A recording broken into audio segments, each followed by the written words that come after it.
ఇప్పుడు నయనతార తమిళనాట ఎంత బిజీయో మనం వేరే చెప్పక్కర్లేదు. వరుస పెట్టి సినిమాలు సైన్ చేస్తూనే ఉంది.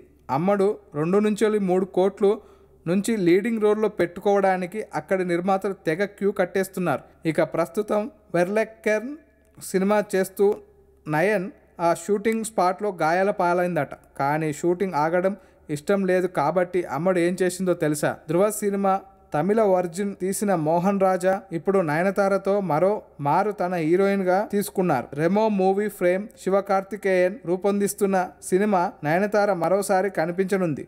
అయితే తన గాయాల కారణంగా షూటింగ్ ఆగిపోకూడదని ఫిక్స్ అయింది నయన్. ఇప్పుడు పెయిన్ కిల్లర్ మరియు ఇతర మందులు వేసుకొని షూటింగ్కు వచ్చేసిందంట. తద్వారా తన ప్రొఫెషనల్ కమిట్మెంట్ ఎలా ఉంటుందో చూపించిందట. అయితే కనీసం ఆడియో ఫంక్షన్ కూడా రాని నయన, అసలు సోషల్ మీడియాలో ఎక్కడా లేని నయన ఈ విషయం బయటకు ఎలా చెప్పిందబ్బా?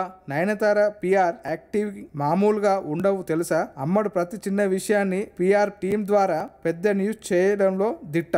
మీకు నచ్చినట్లయితే సబ్స్క్రైబ్ చేయండి. ఫిలిమి స్టార్స్ బోల్డ్ అంత న్యూస్ బోల్డ్ గా.